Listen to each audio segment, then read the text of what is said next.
Recording now. Never will get I don't think used it's to that bad. The recording in progress, lady. Okay, I'm scared of robots here.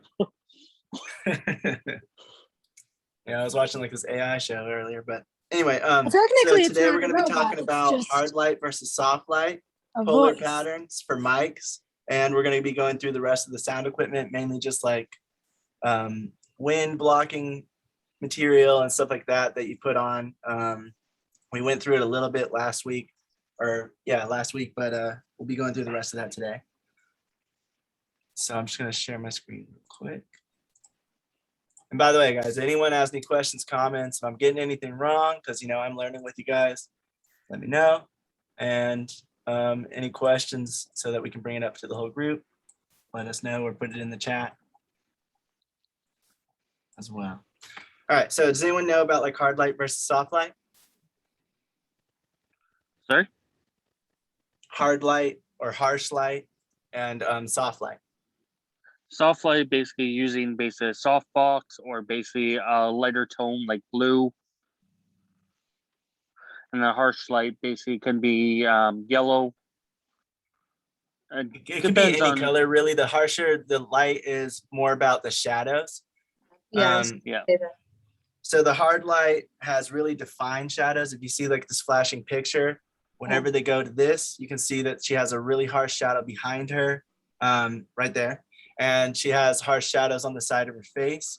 And whenever they switch over to this bigger light like this, you can see that it's a lot softer. It wraps around her features a lot more. And that shadow in the background's a lot less prevalent. It's a lot more, it blends into the background more. So what soft light does is it makes the person look better, and it doesn't give them as much harsh shadows on their face, making more of their like the wrinkles or their nose stick out a lot more. Soft light's usually makes everything a little more prominent. Yeah, soft light's used more often because of its a pleasingly aesthetic look to the talent. But harsh light is used a lot during any kind of mood setting you want to do, or if you want to do like if you want to do like a noir type film, then harsh lighting is definitely used a lot more than soft lighting. Hard light is focused, it's very bright, and it casts the harsh shadows that draws the attention to a specific part of the photo. Hard lighting, the transition between the light and shadows is very harsh and defined. And so when your subject is bathed in hard light, their silhouette will cast a distinct hard shadow like we saw in the last photo. If you look at the picture, the guy up on the top left, on the left, it's the harsher shadow. You can see like right when you get to the edge of his face, it just drops in light.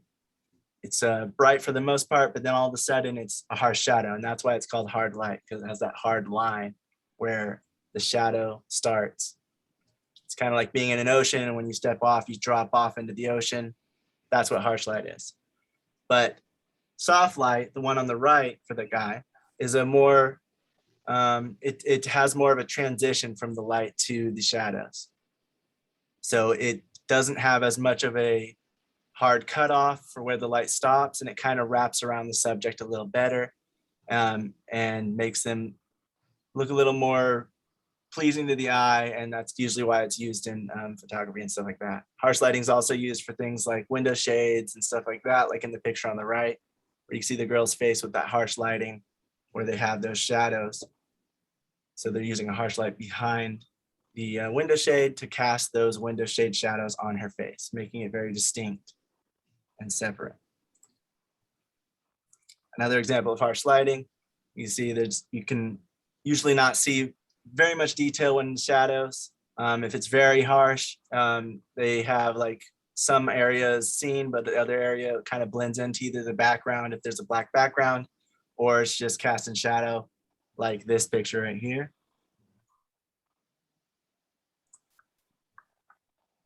Again, this is just more examples of some harsh lighting.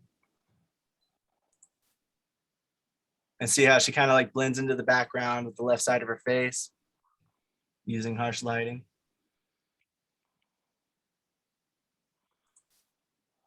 Now, soft lighting is type of light with few hard shadows.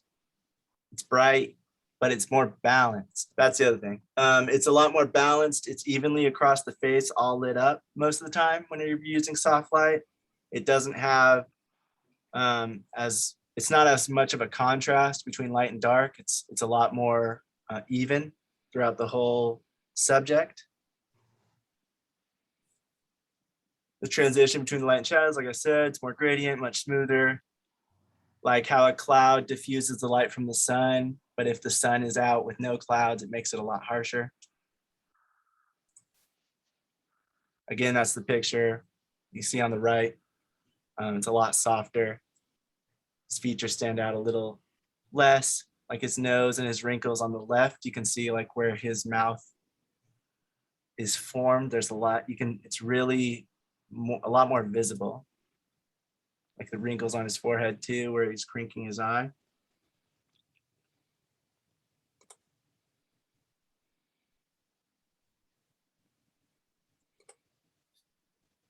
And as you can see, hard lighting is very hard against like backgrounds with when the background is close to the subject because it casts a shadow and it's hard to stop that from getting in the frame.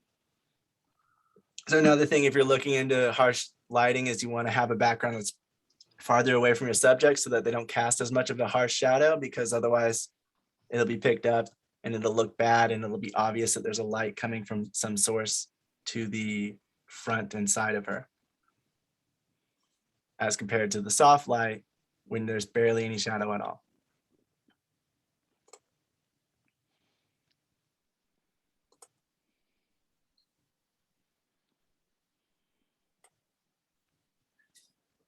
Does anybody have any questions so far? Comments? Okay, so how do you turn hard light into soft light? Well, we learned that you can use two different ways, are the main ways to get soft light. It's either with diffusion or it's with bouncing the light.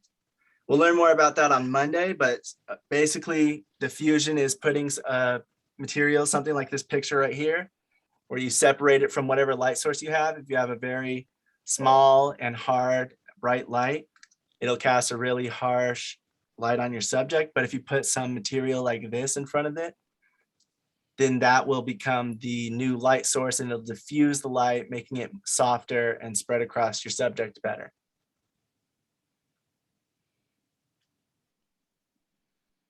And there's plenty of different materials for using diffusion, and we'll learn more about that on Monday.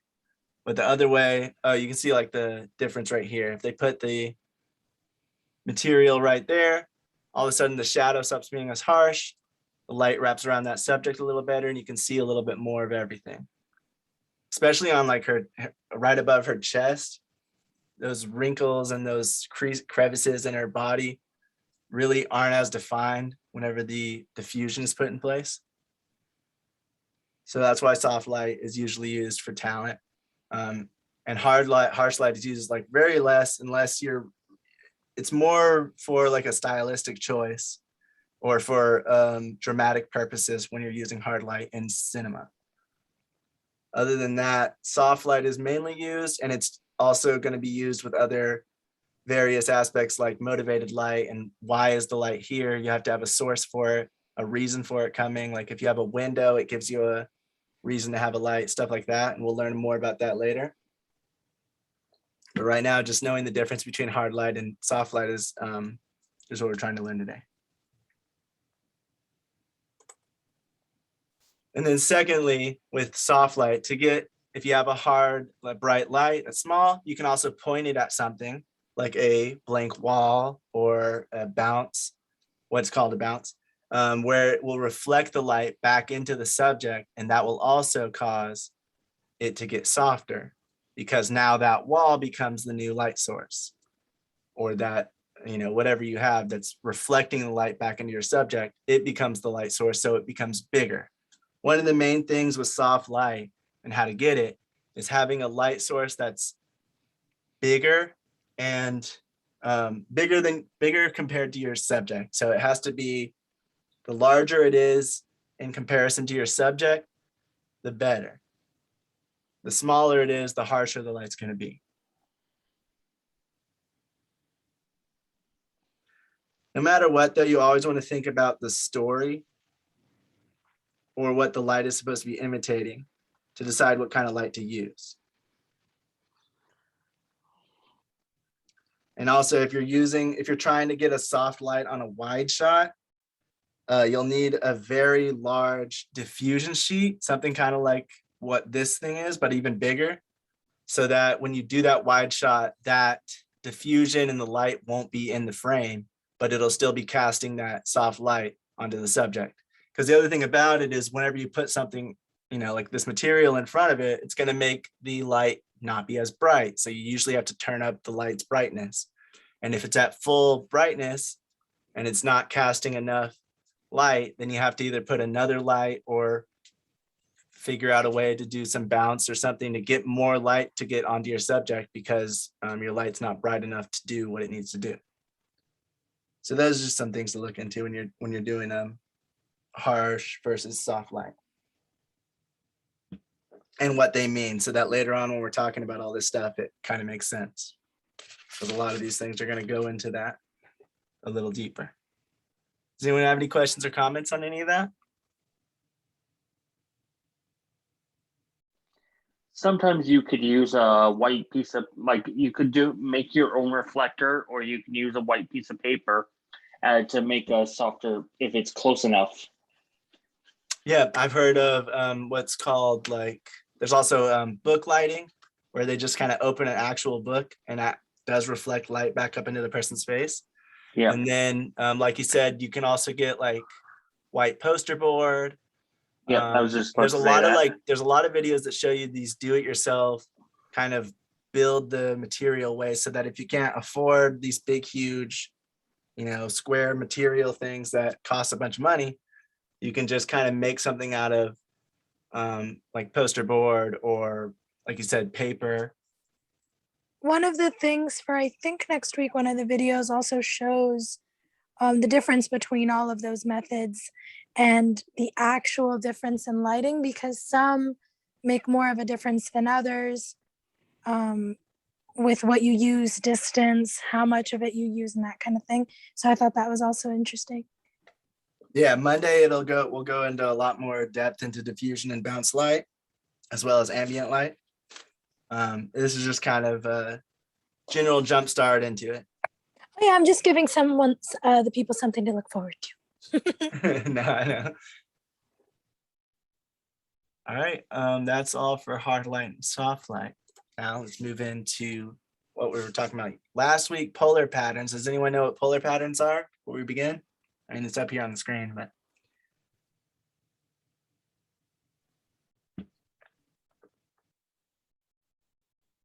Okay, so microphone polar patterns are basically just where the microphone's going to pick up sound.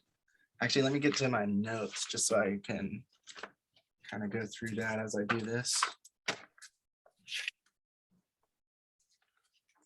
But basically what they are is just the directionality of where that microphone picks up sound. Every microphone's different and they're for different things. So it's important to know. Mostly, like we said last week, mostly in film, on set, you're only going to see lavalier mics, which are the little ones that clip on to your shirt or somewhere on your person and take sound from everywhere. Or you're going to use those shotgun mics on the boom poles, where you see those boom operators holding up that big pole with the mic coming down and aimed at the person. Those are the main ones that happen on set. But then when you get into like recording studios and post-production stuff, that's when you come across a lot more kinds of mics. And so it's good to know about all these things, especially if you're trying to do something, it's like a one-man band kind of thing. So microphone polar pattern is three-dimensional space surrounding the capsule where most sensitive to sound. There's a few different kinds. The main ones are cardioid, omnidirectional, figure eight, and shotgun mics, or unidirectional. So cardioid looks like this. And when you look at the picture on the top left, they explain that it's just showing you like a top-down view of that polar pattern. You can see the mic right here and how it actually shows where the sound's going to be picked up using that mic. So using something like this, it's a directional polar pattern because it only goes in one or two directions. This one, for instance, cardioid only goes in one direction in the front. So if you go to the back of the mic, it's going to be very, very hard to pick up any sound. And if you go to the side of the mic, it's going to be a lot less than if you're in the front. And the front is where it's going to pick up the most sound. It's going to be the best sounding for those mics because that's where it was made to pick up the sound. That's where it's most sensitive. It has practically no sensitivity coming from directly behind it, 180 degrees.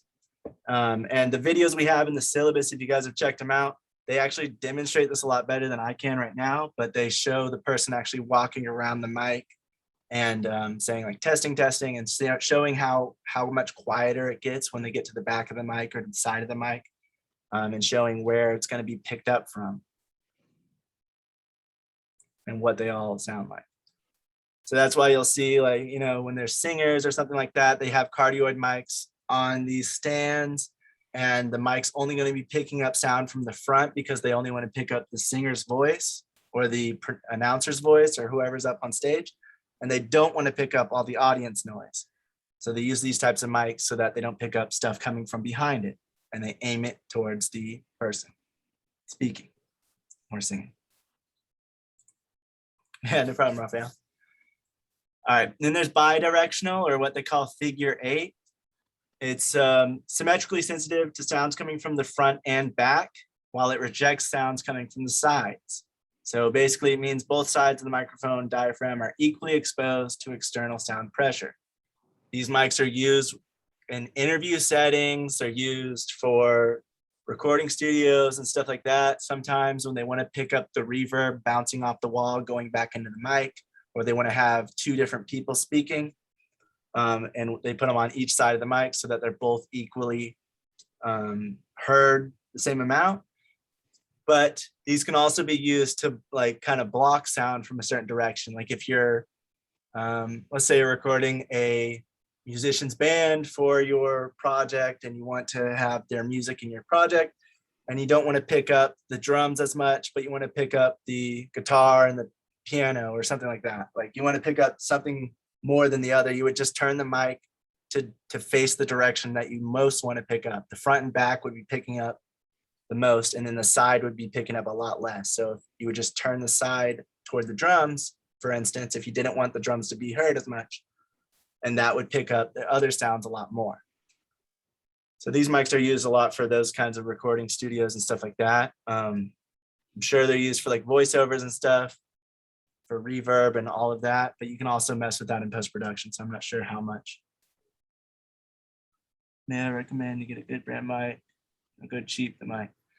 Oh yeah, Daniel said don't go cheap on the mic, and that's because, you know, their pickup patterns and their frequencies and all these other things that we're going to be learning a lot more about are a lot weaker, and they're a lot worse at getting that sound correct. The internal wiring of it and all of that, the way it's all designed, the cheaper it is, the easier it is to break, the less durable it is, and also it's just not as accurate in capturing the sound. But that doesn't mean that the most expensive is always going to be the best either. It could just be brand name and stuff like that. So it's always good to look into it and research it. But we'll be learning more about mics later too. Since because I actually want to buy some mics for like post-production and stuff as well. But all I have right now is a shotgun mic, and my next mics I want to get is lav mics, because I want to have both when I'm on set. And that's kind of what it looks like on a 3D view of the bidirectional. So you have that mic pointed, it's going to pick up sounds from the left and right because it's aimed that way, but it's not going to pick up from the front or back right now because the mic is actually turned sideways. That's just another picture of it closer out. And, you know, whenever you have a mic, you'll see like the little holes and all that. So you'll know kind of where the sound's gonna be picked up from, but sometimes it's not so easy to tell. Like I've seen mics that have the holes on all sides, but really it's only a cardioid mic and only picks up from the front. So you just need to make sure to look into it before you buy any kind of mic. Next, we have omnidirectional, which picks up the sound from all angles.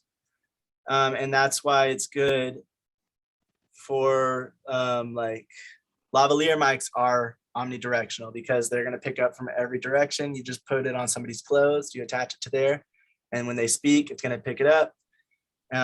Omnidirectional usually don't cover as wide of a source. Like it doesn't go as far as directional mics, or so I've heard. So that's why they're good at like picking up things close by, but they're not as good at picking up things far away, like a directional mic would be. That's why you have both shotgun mics and lavalier mics on set usually.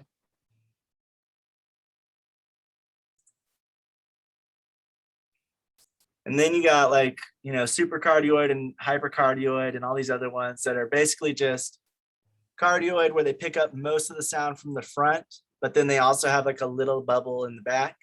Hypercardioid just means that the focus of the sound's a little bit narrower, so it doesn't pick up as wide. So the sounds from the sides will be even less. But because of that, the way they're designed or whatever, the back actually picks up a tiny bit of sound. So it just, if you do get a mic like that, you just want to be aware, because you don't want to have something behind it that's making noise.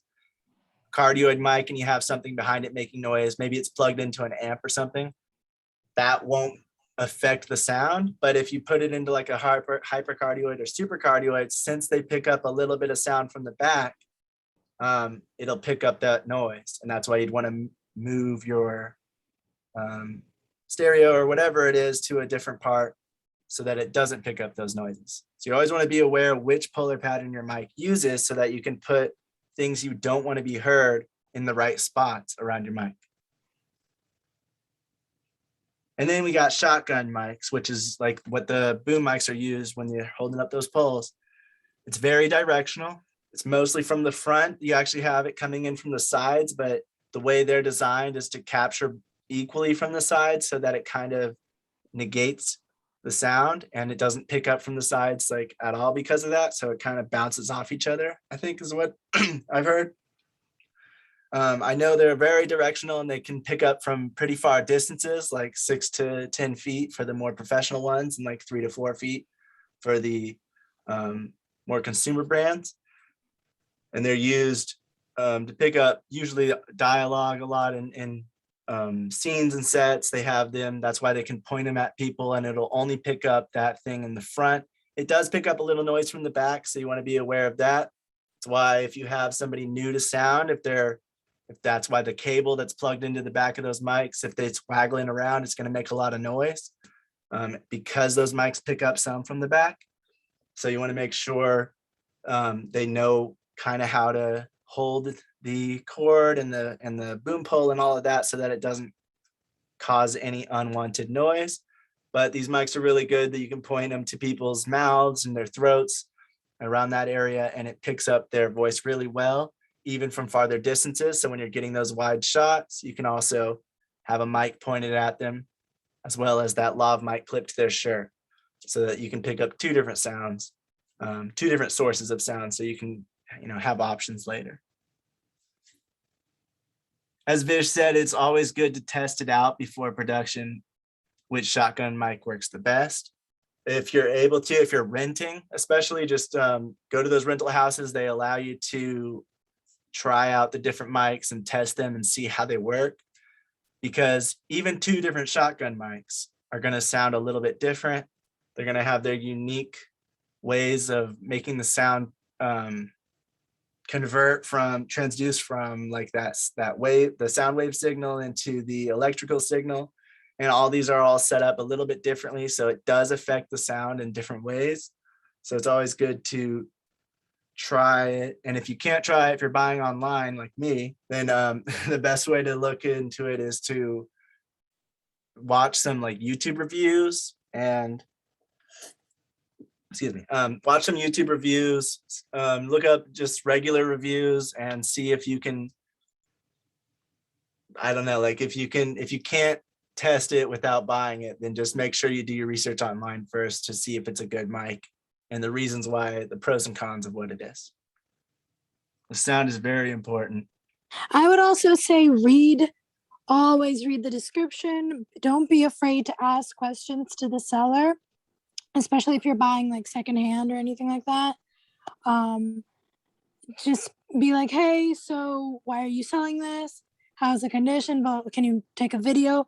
Because I know that a lot of us, especially when we're starting out, we buy a lot of stuff on eBay or other places like that normally have free delivery and exchanges and stuff like that. But it's always good to, make sure, because it still is annoying having to pack everything back up and ask for a refund and go through all that. So if you are buying used, always ask questions, always read the descriptions. I don't need to tell you that, but it's probably obvious, but just a friendly reminder.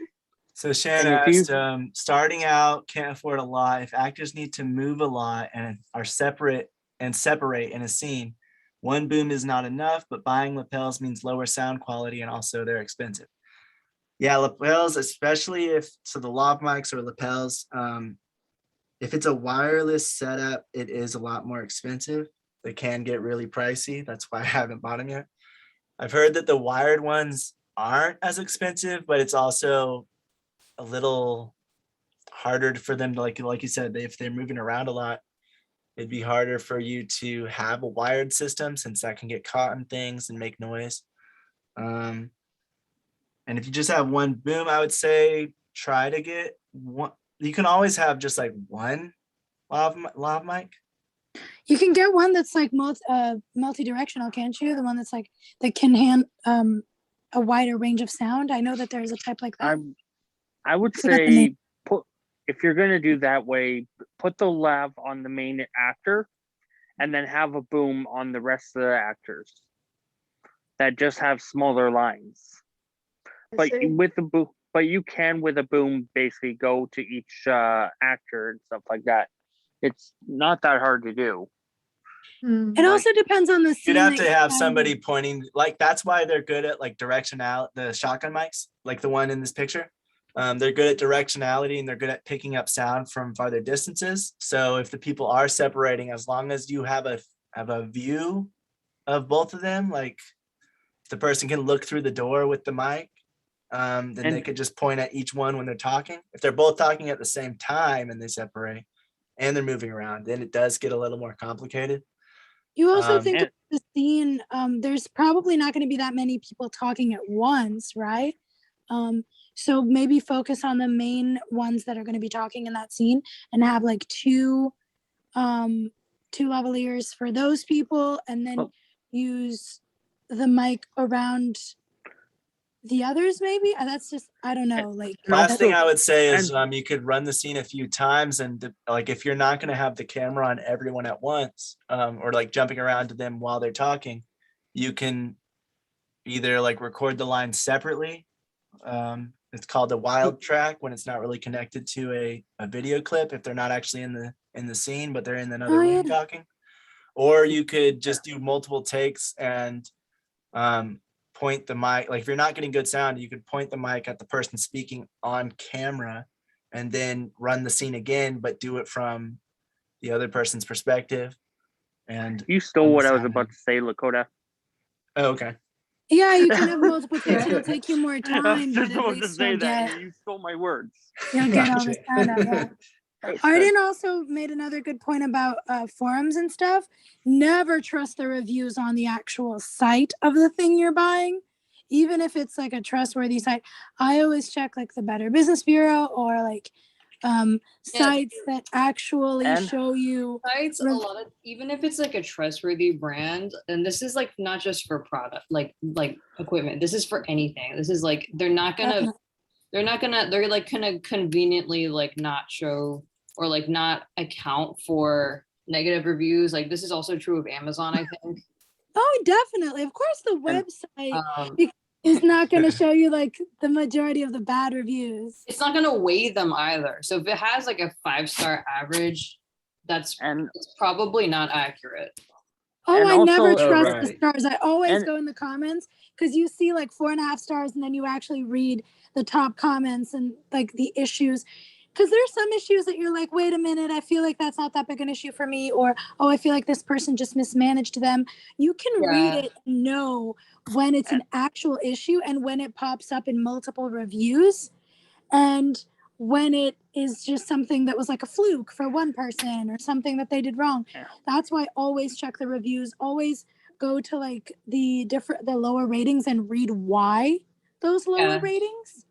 And But, watch yeah. YouTube reviews, because there is such thing as paid reviews as well. No, I was gonna say also be careful with the reviews you're watching, Trying to and sell make it sure or that something they like that. state clearly that they are not sponsored. Like, we really appreciate Film Riot. We really think that they do a great job, and they teach stuff very well. But we do we're a little more cautious with their reviews because they are semi-sponsored. Like, they do give them the stuff and help them shoot it, or ask for them to shoot stuff with their stuff. And we bought something on their recommendation, and we know a few people that have, and it wasn't always the best experience. So just always make sure that they're making a disclaimer. This isn't sponsored. This is my real opinion. And do your research. Look at websites that are third party, that are just for reviews, and see what people actually say about it. So like the main mic brands that I know are like Sennheiser and Rode. And I think there's one other, but I can't think of Yeah, it. there's let me tell you the brand. Dinity? Identity? Yeah, it's a good, I just bought the microphone from them and I love it. Okay. Yeah, I think like the major brands are usually like the safest bet just because they've been around the longest, but there's also so many different variations on the same kind of mics that it's a little difficult to figure out which one to get. That's why it's always good to do that. And then Bish brought up something. He said lavs can sometimes pick up body motion too. Like we were discussing, I think we discussed that Thursday. If there's a lot of movement in the scene and you only have lav mics, it's a little bit harder because that clothing can scrape against the mic since it's actually attached to somewhere on their body or their clothes. So that's another thing to keep in mind. If there's a lot of movement, you usually want a boom pull instead of a lav. And also we did do some research on the tape thing, and they do recommend the majority of filmmakers, they do recommend medical tape as opposed to regular tape if you're using it on your body. It is the most recommended one, and it does stick. It just depends on, body hair is a big thing, so depending on where you put it, because that can be an issue. If you're going to have a surgery, they recommend you shave your chest and stuff like that. But that is the recommended as opposed to other tapes if you're putting it on your body. That is the safest one, because the other ones can cause bruising and that kind of stuff. And I would recommend don't lav kids, just boom the kids, because if the kids don't forget they have them. And I heard one kid that was working with a friend that jumped into the river with a brand new lav. Yeah, so that was Brian, and what he was talking about in last semester. He was saying. Oh well, yeah. Well, Brian was talking about a similar experience last semester, where the kid was like playing on the beach, and he went in the water, and she went in the water, or whatever. So the thing with laving kids, sometimes you do have to. What they recommend is you lav them the last possible minute, as soon as you're about to shoot, because if you do it a few minutes before, they could get distracted, they could forget it. If you are going to use lavaliers on children, which, like we said, a lot of people recommend using both just because it's more it's safer, better quality, make sure you have that extra security. If you do have to do it in the last possible second. Okay, we're about to shoot, put the lav on the kid, boom, and then as soon as you're done, take it off them, because sometimes you just can't escape it. And I would recommend go to the bathroom before you get laved. No one needs to get out. Just gonna go to the bathroom. Just remind them to turn off their mic when they go, so that their bathroom visit. I've heard a lot of washroom audio. No, Raphael, they can't sue the parents, because at the end of the day, it wasn't the parents' fault. It was the person. In Brian's case, for example, it was the director that told them to lav the kid.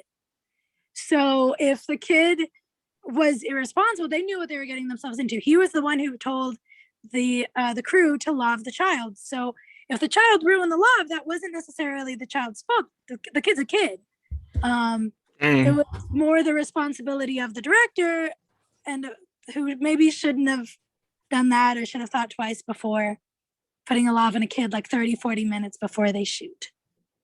On a set I was on last week, that happened. Not the water thing, but the washroom part. They put a lav on the kid, and they didn't ask the kid if they need the washroom. And basically, and let's just put it this way, the audio of washroom was pretty loud. Right. Oh, Yeah. So that's why whenever you're doing like a lav mic on a talent, you want to just make sure to let them know, hey, you go to the bathroom, turn this thing off, because it can be turned off. Just a simple, not even, just like switch ask or if they turn need of the thing. washroom. Ask if they need the washroom before you lav them. and even if they're going to, like, maybe talk to their parents, like, hey, if they need to go to the bathroom, help them turn it off. Here's how you turn it off. Because the parents are most likely going to be with the child 24/7. So just tell them, like, hey, if your kid needs to go to the bathroom and he's still loved, this is how you turn it off, so that we don't hear it. Yeah. Just make everyone's life easier. All right, but the last thing I want to talk about for these polar pattern things is there's something also called an acceptance angle. And that is basically where the mic picks up the best. So even though, like, if you look at this picture, I don't know if you guys can see, it's pretty small, but the cardioid mic is the second one from the left. One right here, if you can see oh, it actually says it right there. But the acceptance angle is in the front, that grayed out area. The part that's marked, the little bubble thing, that's where the sound will be picked up from. But the best quality of the sound, sensitivity, is the most high from that angle in the front. Because once you start stepping off to the side, it starts getting a little quieter, or it doesn't pick it up the same as well. And so you want to be aware of that too. Usually when you buy a mic, they'll come with like a little pamphlet or something that shows you what kind of pickup pattern it has, and the angle, acceptance angle. That's what it's called. The acceptance angle. And that'll show you like where your mic's going to pick up sound the best. And then you want to know, and then obviously test it out just to make sure that it's good and that you know how to use it and that it is actually accurate, because some of these things will say they can pick up sound from 131 degrees or whatever, and then you'll get it and it will really start falling off before that. So don't always count on these diagrams being actually correct, because some of the times they overcompensate and act like it's better than it is because they're trying to sell their product. So it's always good to just actually test it out and try it if you can. Does anyone have any questions or comments on polar patterns? I would say, as far as sound goes, the good thing about sound products is that when you're watching videos with that specific product, you can actually hear somewhat what it's going to sound like. If you have like a good pair of headphones or a stereo system or whatever, you can kind of hear, because while we were watching some of the videos, we could totally tell that some mics were really quieter than others, like super quiet, and we had to turn up our stereo system a lot. And then others were like really loud to where we had to turn it down. Others had quite a bit more bass than others. So that also helps to, like, for you to know what that mic sounds like, I feel. Yeah, I agree.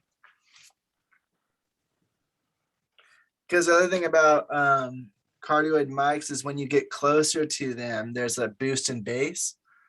And so like you want to find how far or how close you want the person to be when they're speaking into it. If you're doing any voiceover with a cardioid mic, or you're doing ADR, audio, or was it audio dialogue replacement? I think that's what it is. You want to be sure you know like how much bass is going to be picked up. So you want to make sure to, test it out from them being close, them being really close, and then being kind of a little bit farther away. And that goes with any mic, but mainly just like the cardioid mics, they pick up a lot of bass the closer you get to them.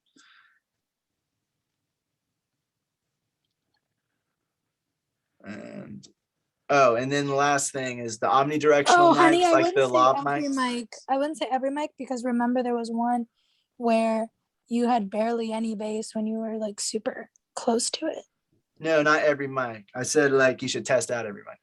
Every Oh, mic okay. doesn't do the bass thing. That's only cardioid. Cardioid mics, or I'm pretty sure hypercardioid and supercardioid and all those other cardioid type mics all do this. They all boost the bass the closer you are to the mic. But other mics like the directional ones and the omnidirectional ones like lav mics and shotgun mics, they don't do that. So it's also something to be aware of. But just testing out the mics is the most important thing.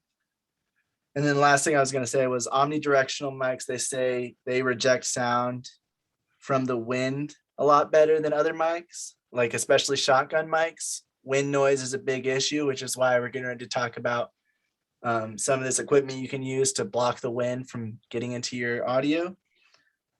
But with the lav mics, they're a lot better at just producing the sound without all that wind noise, even if it's heavy wind, because of how they're designed, pretty much. And omnidirectional mics are the ones, oh yeah, in my notes, omnidirectional mics are the ones you can get close to without a bass boost, which is why they're used so close to the subject whenever you're filming or have them in an interview setting or whatever. You put that lav mic right next to their mouth or their chest or their throat, and it's not gonna boost the bass and make it sound unnatural. Does anybody have any questions or comments about that stuff?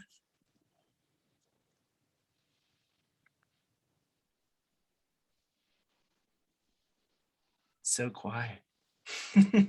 I need All right, cricket sounds. Yeah. No Priscilla? What?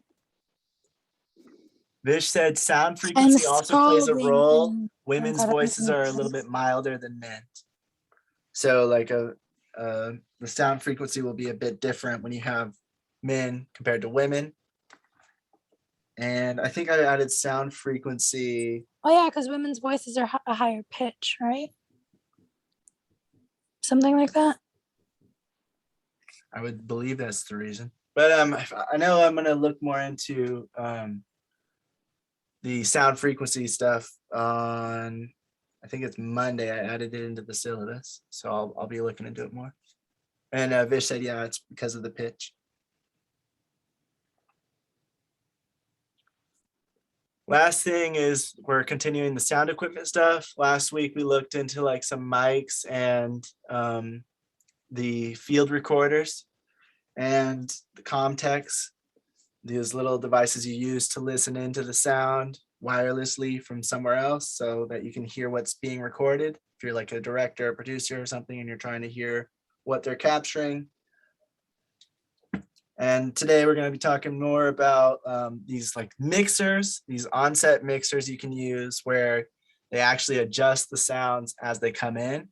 So like Vish was saying, sound frequencies, once you know about that kind of stuff and you want a position like this, you would get it and then be able to adjust kind of what the recording is going to sound like or what's going to be going into the field recorded device.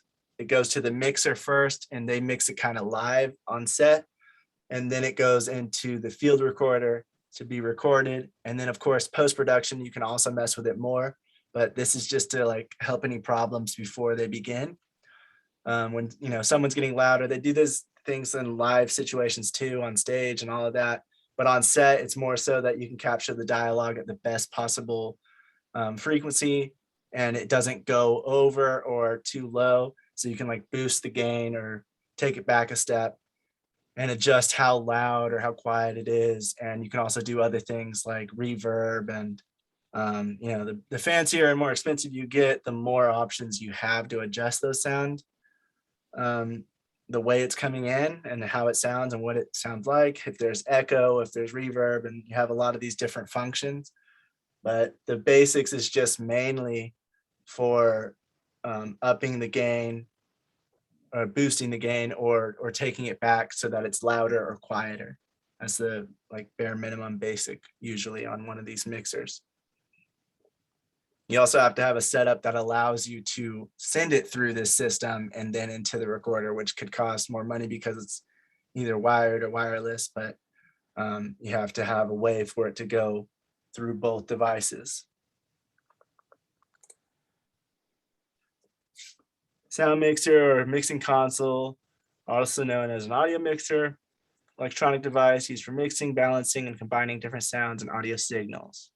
Sources like microphones, instruments, and synthesizers, or previously recorded audio. So it just takes all that and it adjusts it however they want so that it doesn't pick it up in a way that's not going to be usable.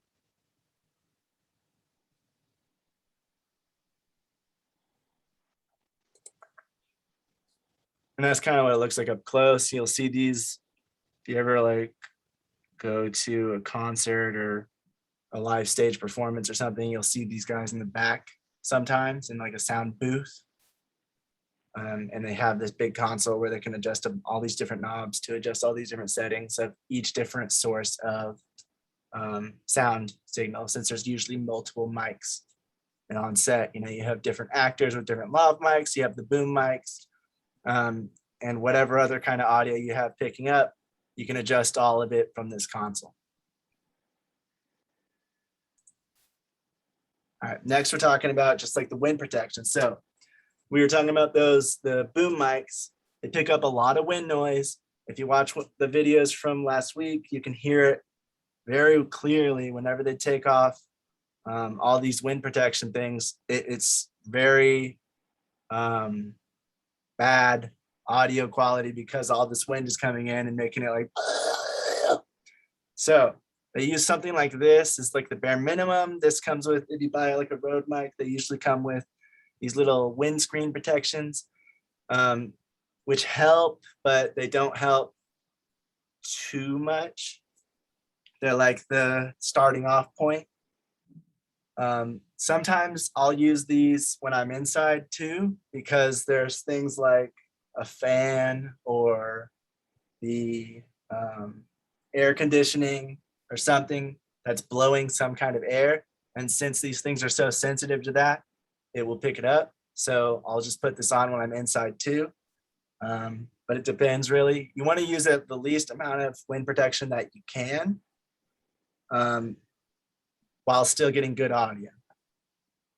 So the more wind protection comes at a cost that blocks some of the higher frequencies. So if your mic comes with a high frequency boost, you can consider using that when using a wind cover. I know some of the newer Rode mics, you can click a little button that has like an actual high frequency boost so that if you are using a bunch of wind cover, it'll capture the sound a little better. Basically the higher frequencies is just like a little bit of the extra dynamic range of the sound that you won't hear as well because of all this wind protection. And it's really easier to demonstrate watching that video. There's a video that specifically talked about it and showed him, he was outside and he was showing all these different wind protections and everything. And then he used the higher frequency boost to make it a little more dynamic. And you could definitely hear the difference when he turns it on and when he turns it off, how different it sounds. It sounds a little more like, I don't know how to say it, like muffled or something like that when you don't have those higher frequencies. Shane asks, so you should have every level of wind protections, not the highest one, so you don't lose sound bits. No, I think you should have all of them. I do. So the next one is what's called a dead cat or a fuzzy. There's different names for it, but it's like the next step up. A wombat is the bigger one, right? The dead wombat. The wombat's the bigger one, yeah. Yeah, but see, it can also be called a fuzzy. Yeah, So, we were looking for a different name because you heard dead cat. Why does it always have to be dead something? It is called a dead cat. Well, yeah, but it's called like a bajillion. It's also called a fuzzy, apparently. apparently. Fuzzy, yeah. I've never heard of fuzzy. I had never heard it wombat. I've either, heard it but- in like 3 different videos. I had never heard it until we were researching for this, and then I saw like 3 different videos call it a fuzzy. So I was like, okay. That is a weird name. But yeah, Shan, if you But weird is a good can, you cat. should use. Shan, if you can, you should When use you're less used to one word. of the wind protection so that you do have the best quality sound from the mic that you have. But if it's windy, you want to you would have to like use whatever you can to block that wind noise. And sometimes the only way to do that is using these higher wind protection things that will cut off that high frequency, but it'll sound a lot better than if there's wind noise coming in and making it all muffled and hard to hear the actual dialogue. So you should test out which one is more appropriate. Yeah, especially if Yeah. it's a windy day, like you just want to make sure to see how much how much that wind is going to affect your audio. Oh yeah, because they did also mention that some of them do make the quality a little lesser, right? Do make it a little more muffled or something. Anything like, yeah, as you go up, the more wind protection you use, the more the higher frequencies are lost, which makes it sound a little more muffled. Yeah. So you don't need to use the highest wind protection every time. And Right. that Like would if be- I'm yeah. indoors, I wouldn't use the this I think it's the next one. The blimp or the I think it's I can't remember the other name for this, but it's a different company. The blimp is made by Rode. I use Rode mics, so I'm using all their terms. Different companies call it different things, but they all kind of have a version of this. And it actually houses the mic inside of this case with like a bubble of air around it so that the wind will hit the outside and it'll be, dissipated. Whoops, my bad. It'll be dissipated before it gets to the mic. So it won't cause it to have as much noise. And then the next step up from that is using a dead wombat, or I don't know what you'd call this one. I don't think there was another name they gave it, but dead wombat. And you put that over the blimp, which causes even less wind noise to get to the mic. So if it's a really windy day and it's like really windy, then you have to use all of this together so that it doesn't affect the audio, so that you don't hear the wind. And that's when you would want a mic. I don't have that kind of mic, but I want to upgrade soon where I can have one of those mics where you can turn on the high frequency boost, which would basically negate that that problem without having to remove wind protection and causing all that issues. So you can have kind of the best of both worlds. I'm sure there's some things that, it makes it worse. It might make it sound a little weird. But from what I could tell in the video I watched and from a few other people that were talking about it, it is better than just having, no option at all. And you can always, with audio and with video, you always have to test it out anyway to see if it looks and sounds good. So you can always just test it beforehand. But yeah, adding that high frequency boost and also having all of this wind protection can have the best of both worlds.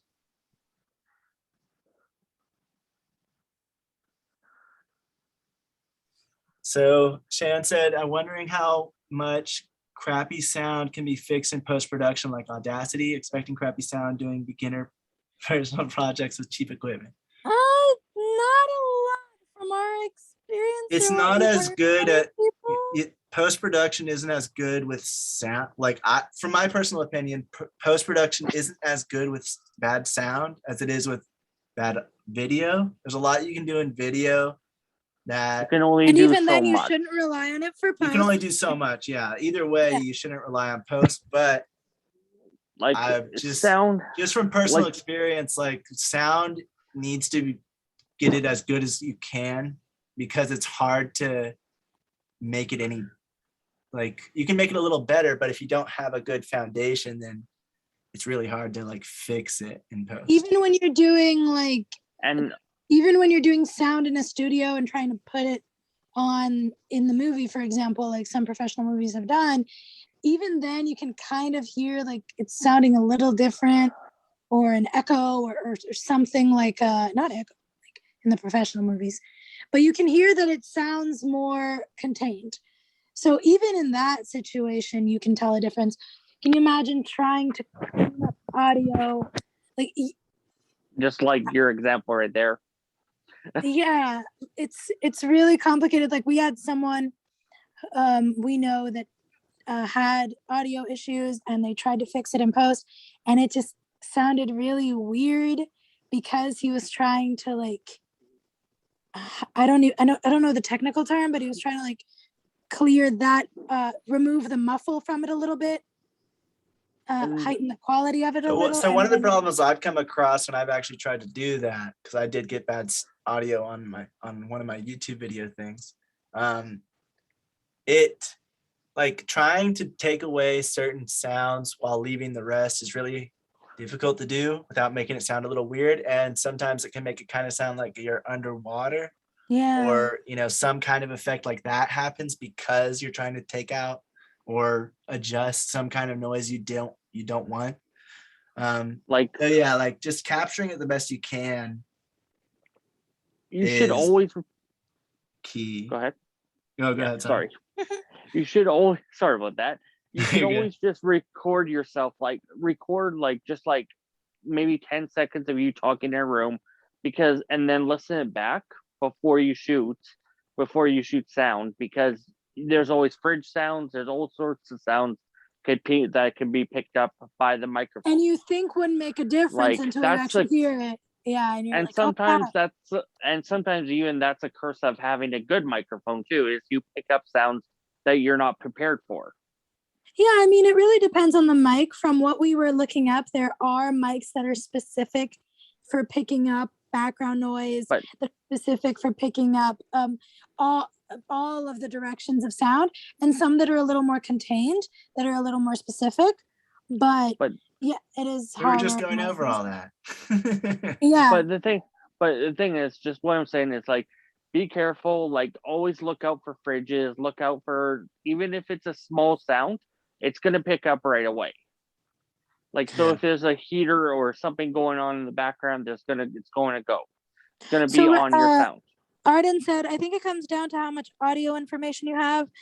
Ableton has a really sophisticated, I don't know how to say it, has really sophisticated noise collection feature, but you have to know what you're doing. Otherwise, it'll sound like tin can, like a tin can. No kidding. Yeah, that's what I was gonna say, because I was also gonna say, well, we also don't know everything of the audio industry, and I'm sure like different sound systems give you more to work with, just like different cameras give you more to work with. I do know that there's like new recorders that are doing 32-bit instead of 24-bit. I think that's like what Arden's saying, to add extra information so that you're not, but I think that's more so it doesn't lose the quality as much the more you edit it. Like it can handle a little more editing, so it not so much being fixed as it, like if it's really bad, like it depends on the level of how bad it is and like why it's bad, I think. Because like if it sounds like a TV, like a local TV show about some guy making a birdhouse in his garage, like that can't really be fixed because he doesn't have enough information from his vocals to pick up his words and make it sound even better. It's always going to have kind of a muffle. So this is not Charlie Brown.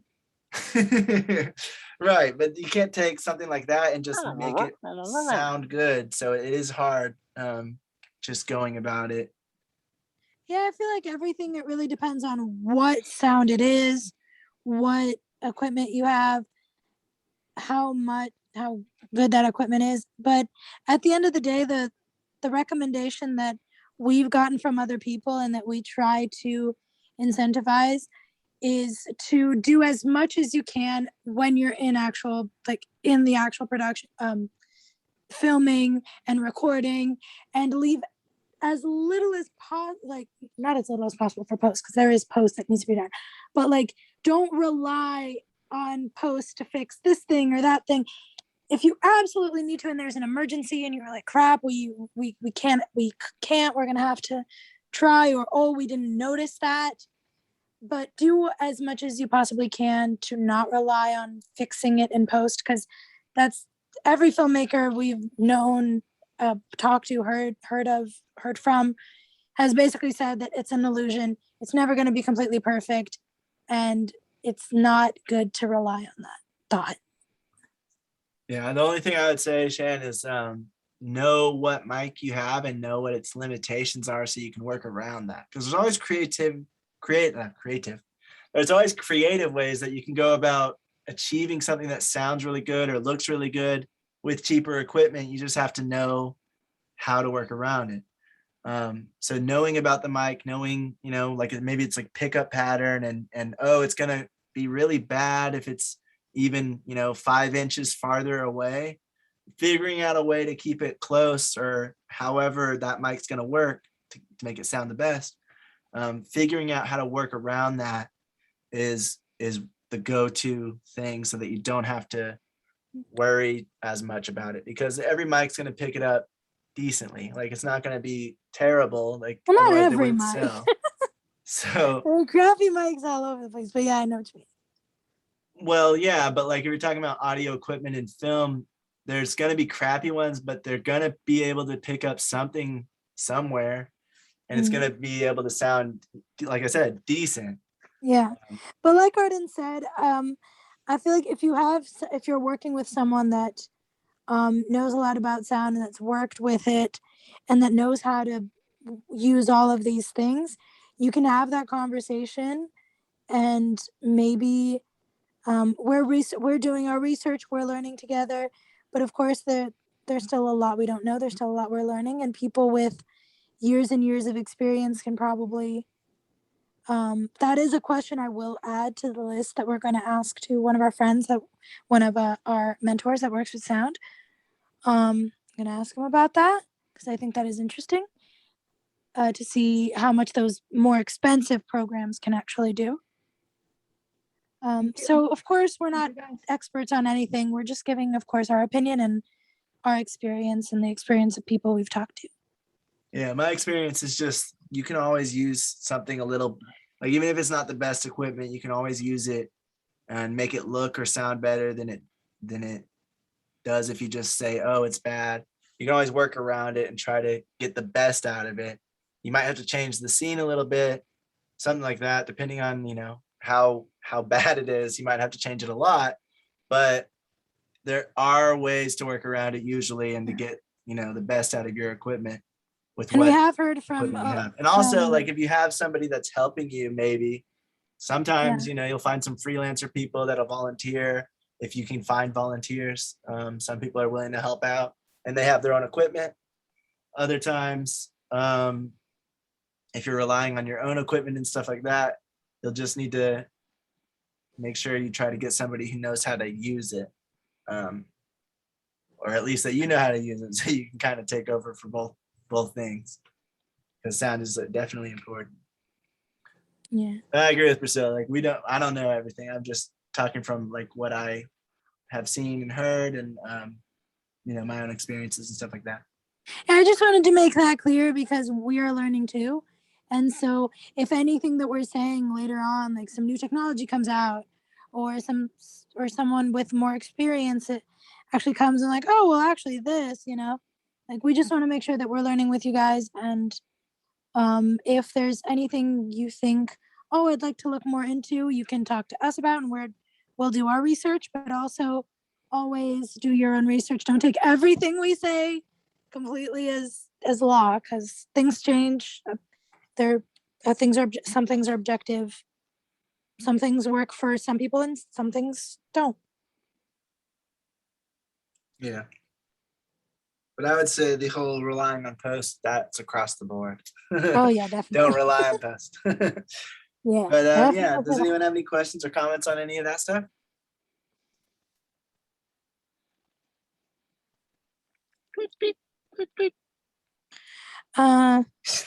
Daniel. Thank you, Shan. And thank you, Raphael. All right. Protocols can be good for post. It is good, can do many things with it. Pro Tools, Tools. not protocols. Man, my goodness. Sorry, guys, I'm blind. Like literally. So Yeah, Show Pro off. Tools. sometimes the reading. All right, so that was everything I had for today. So we're gonna delve a little deeper into soft light by looking into more like diffused light and bounce light, how you get it, what are some of the things that can make it softer or harder, or what if you don't want too much light to be going on your subject, what can you do? Those kinds of things we'll talk about Thursday. We also are going to talk about ambient light, which is just the lighting that's already in the room, and using that to your advantage or shaping it to make it look better, or like working with it to use your own lights, but not make it fight the ambient light that's already there. If there's light coming in through the window, you can have your own light and have it work with that light instead of against it, making it harder for yourself, and other things like that. And then headphones for filmmaking. That's the last piece of equipment. For sound, I think I'm going to be looking into, unless I think of something else and I add it later. I've also going to send guys, this also syllabus feel out to you free. guys again because, frequency response and recording frequencies. We're going to be looking into that on Thursday as well. I think I was also Vish going to say, talking about feel it. free to recommend us stuff. Go through the syllabus, see it, like while you're going through the syllabus. If you see anything that like, hey, this I feel like is interesting, or I've heard of this, but I haven't seen it on here. Do you think you can look into it and see it, if you find anything on it? Feel free to. This is a study group. We're learning together. We're growing together, and it's a joint effort. So feel free to give us recommendations, comments, critiques, the works. Yeah, definitely. I'm going to send this syllabus out again to everybody because I have added a few things that I've been hearing since I started this. This semester, I didn't really know too much about sound, and I'm hearing about frequency response and recording frequencies and all these things that I figure I should add to the syllabus. So I'm going to send it back out. I also added, what was it? I think I added wired versus wireless because we were talking about that last week. Send a website about that. And then that'll be in a few weeks. We'll go over that as well. So I'm also adding stuff, and everything I've added is in red when I send this back out to you guys, so you can see all the updated stuff. Otherwise, it works the exact same as the older one.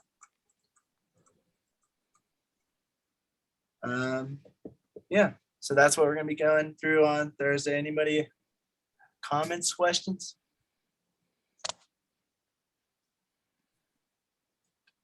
Nice. Thank you. I'm All right. really too lazy to get my cricket sounds. Cricket sound every time. And I'm going to stop the You recording. love me, right Priscilla.